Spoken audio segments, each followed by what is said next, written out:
আমার গায়ে হাত তুলছস না? আমার বাপ ভাই পুলিশ নিয়ে আইতাছে তোর উচিত শিক্ষা দেওয়ার জন্য। পুলিশে আমার কি করবো? হ্যাঁ, মারার কাম করছস, এর লিগে তোর মারছি। এই যে দেখ, ওই যে আয়া পড়তেছে কাছাকাছি, এই যে পুলিশ আইতাছে, দাঁড়া, তোরে আজকে উচিত শিক্ষা দিবে, বুঝছস? আব্বা তুমি আইছো? আইছি। ফকিন্নির পোলা, তুই আমার বোনের গায়ে হাত দিছস। আব্বা তুমি কিছু কও, আমার বোনের গায়ে হাত দিছে। থাম, আমরা যেহেতু আইছি একটা সিদ্ধান্ত হবে। আরে তোর বোনেরও তো দোষ থাকতে পারে। কি কইলা আব্বা? তুমি আমার দোষ খুঁজলা? তুমি কি আমারে বিশ্বাস করো না আব্বা? আরে তুই আমার একমাত্র মাইয়া, তোরও যদি বিশ্বাসে না করতাম তাইলে কি আমি আইনের লোক লই আইছি? এই, তুমি ওনার মেয়ের গায়ে হাত তোলা কে? এখন তো তুমি নারী নির্যাতনের মামলায় পড়ে যাইবা। স্যার, আমার কথাটা একটু শুনেন। এতক্ষণ তো শুধু ওনারাই বলতেছে, আমার কথাটা একটু শুনেন। স্যার, আব্বা, আপনার মেয়ে নেশা করে, আপনার বাড়িতে কি করছে না করছে এটা আমার দেখার বিষয় না। আপনার মেয়ের সময় মতো আমি নেশার টাকা দিতে পারি নাই দেখে আমার আব্বার মাথা ফাটিয়ে ফেলাইছে, এই জন্য আপনার মেয়েরে মারছি। আপনার মেয়েরে আমি ভালোবাসা বিয়া করছি, ওই যদি আমার বাবার মাথা না ফাটাইতো আপনার মেয়ের গায়ে একটা ফুলের টুকাও দিতাম না। কিরে, তুই এখনো নেশা করস?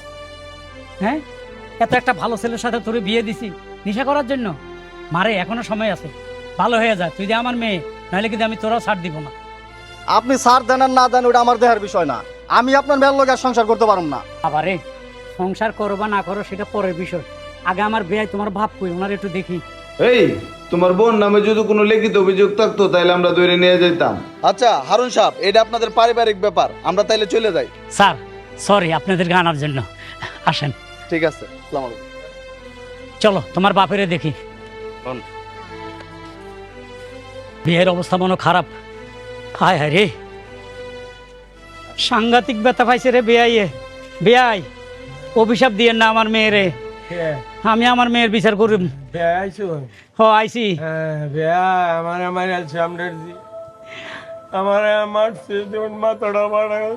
আপনি কোনো চিন্তা করেন না, আপনার দরকার হলে আমি ফিজি হাসপাতালে নিয়ে যাব।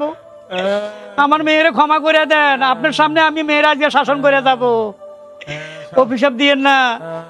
মাফ তো করে দেব, মেয়ে তো আমার আছে, দেখি তুই এভাবে মাঠা। হ্যাঁ, আপনার মেয়ের। হ্যাঁ আমি বুঝছি আপনি ব্যথা পাইছেন।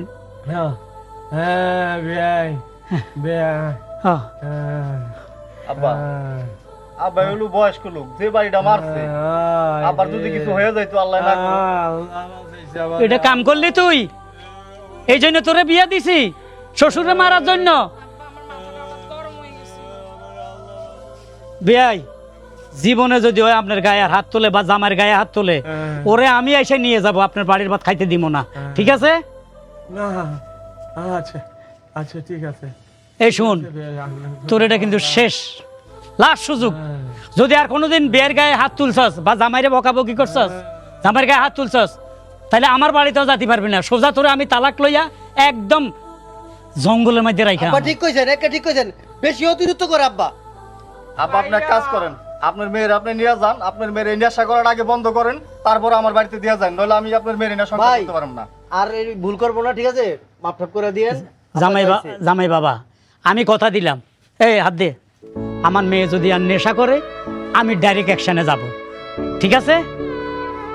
ঠিক আছে, এই কিন্তু শেষবার। হ্যাঁ। আর একবার যদি আব্বা এই কাজ করে, আমি আপনার মেয়ের এটা জীবনও সংসার করবো না। একদম লাস্ট চান্স কয়ে দিলাম।